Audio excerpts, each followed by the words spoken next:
For years, I believed I was just an ordinary person, someone who worked, studied, and followed the same daily routine without much excitement. My life felt predictable. Wake up, go to work, return home, scroll through social media, and sleep.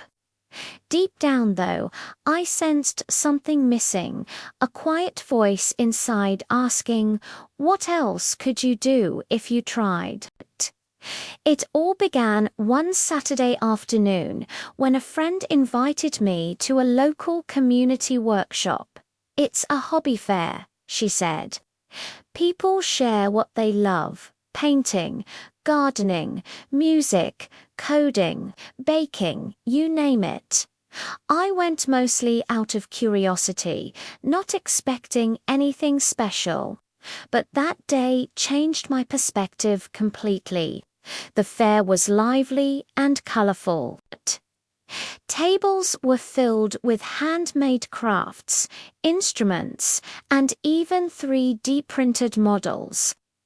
There were people of all ages: children learning origami, seniors knitting scarves, teenagers performing short songs. The air buzzed with creativity and joy.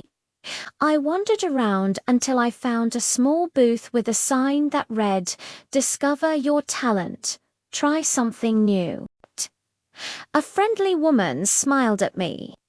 "Would you like to join our quick activity?" she asked. On the table lay several objects: brushes, notebooks, clay, and a small keyboard. I hesitated but finally picked up a brush. "I'll try painting," I said shyly. She handed me a canvas with soft blue paint. "Just express how you feel," she encouraged. "No rules." At first, I had no idea what to do. My hands trembled and my strokes were uneven. But as the colors began to mix, I started to relax. My mind quieted, and something within me woke up a gentle sense of focus and flow. When I finished, the woman smiled. "You have a natural eye for color," she said. That single moment sparked something in me. For the first time in years, I felt alive. Over the next few weeks, I began exploring other hobbies. I joined a beginner's painting class where I learned techniques like shading and blending. Then I tried photography, capturing small details of everyday life: sunlight through leaves, reflections in puddles, smiles on strangers' faces. Each photo felt like a new language, one that didn't need words. Soon, my weekends became adventures of discovery. I learned to play simple melodies on the piano, experimented with cooking new dishes, and even tried gardening. Every hobby taught me patience, creativity, and joy. I realized that hobbies are not just pastimes. They are mirrors reflecting our hidden sides. One day, my art teacher announced a local exhibition. "Anyone can submit their work," she said. My heart raced. Should I? I wasn't confident enough, but something inside whispered, "Why not?" I submitted a small painting, a sunset over mountains, the first piece I had ever truly loved. On the day of the exhibition, I stood in a corner, watching visitors walk past. A young girl stopped in front of my painting. "It looks peaceful," she said softly. Her words filled me with warmth. That was when I realized talent isn't about perfection or fame. It's about expression. A few months later, I began teaching art to children at a local center. They were full of curiosity, painting dragons, stars, and worlds of their own imagination. One student asked, "How did you become an artist?" I smiled and replied, "By trying something new." Through hobbies, I discovered not just skills, but myself. I learned that hidden talents are like seeds. They only grow when you give them time, care, and curiosity. Many people say, "I'm not creative," but that's rarely true. Creativity is not about painting masterpieces or composing music. It's about exploring freely without fear of mistakes. One of the most valuable lessons I learned was that every hobby connects us to others. At the workshop, I met people who taught me pottery, music, and even chess. Each person had their own story, how they started, what they loved, and how their hobby changed them. A retired engineer told me he found peace in gardening. A student said writing poems helped her manage stress. A musician explained that playing guitar gave him confidence to speak in public. It made me realize that hobbies are powerful tools for emotional growth. They teach discipline, creativity, and self-awareness, all while bringing joy. In a world that often feels rushed and competitive, hobbies remind us to slow down and simply enjoy being alive. Sometimes your hidden talent isn't something extraordinary. It could be baking bread that makes your family smile, writing stories that inspire others, or taking photos that freeze beautiful moments in time. The key is to try to explore without fear of failure. Now, I have a small corner in my apartment filled with art supplies and photographs from my adventures. Every time I look at them, I remember how far I've come. Not because I became a professional, but because I became more myself. If you've ever thought, "I don't have a talent," think again.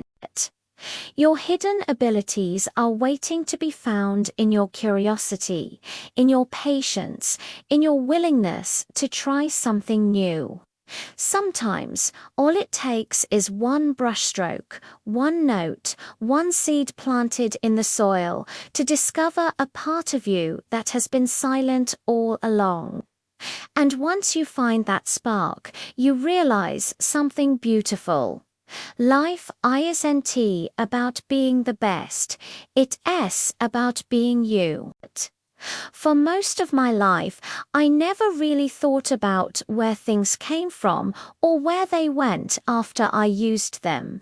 I bought new clothes often, left lights on when I did not need them, and wasted food without much thought.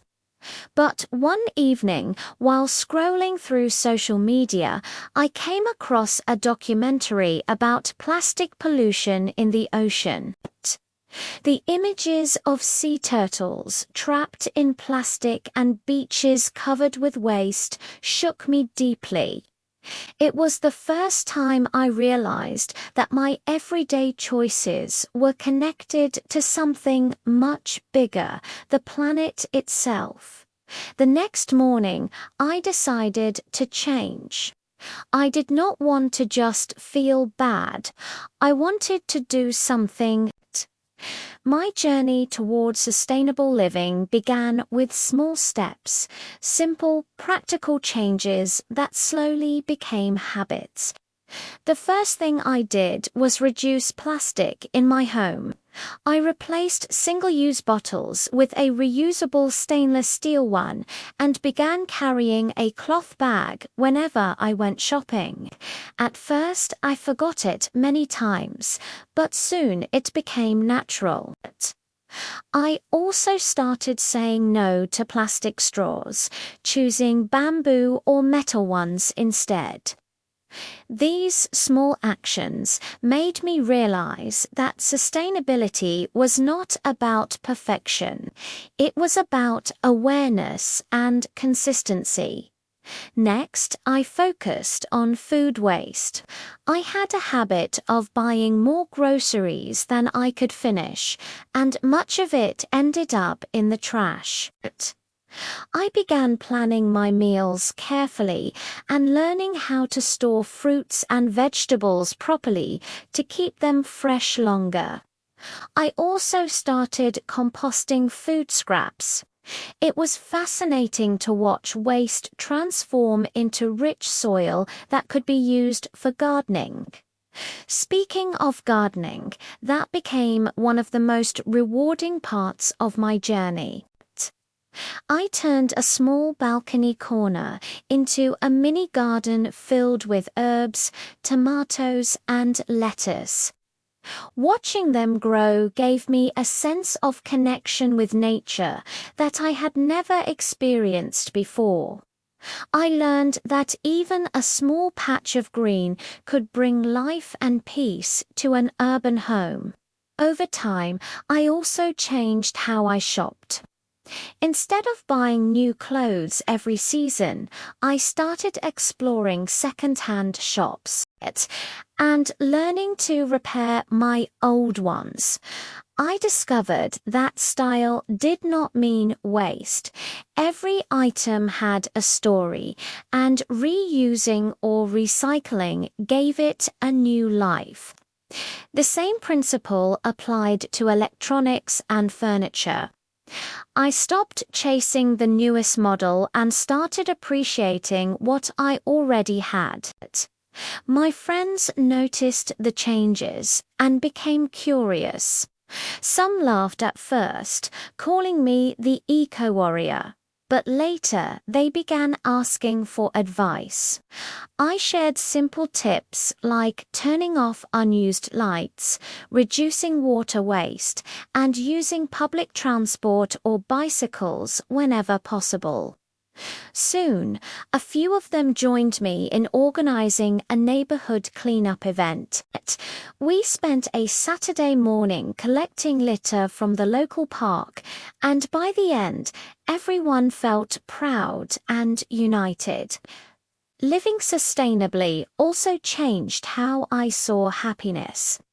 I realized that I did not need to constantly buy or consume to feel satisfied. Minimalism became a quiet form of freedom. My home grew simpler, but my mind grew calmer. I found joy in cooking meals from local ingredients, reading under natural light, and breathing in the fresh scent of plants from my balcony garden. Of course, the journey was not always easy. There were moments of doubt, like when I forgot my reusable cup or when convenience tempted me to order takeout in plastic containers. But I reminded myself that every effort mattered. Sustainable living was not about doing everything perfectly. It was about caring enough to keep trying. As months passed, I started documenting my progress online, sharing photos and short posts about my experiences. To my surprise, many people responded positively. Some shared their own tips, while others said my posts motivated them to start their own sustainable journey. It felt amazing to see how one small change could inspire others. Today, sustainable living is no longer just a choice for me. It is a lifestyle. It has taught me patience, mindfulness, and gratitude. When I plant a seed, I wait and care for it until it grows. When I cook, I think about the farmers and the earth that provided the food. When I recycle, I feel connected to a cycle that goes beyond my own life. I have learned that sustainability is not about giving things up. It is about giving back to the planet, to others, and to ourselves. It is about living with purpose and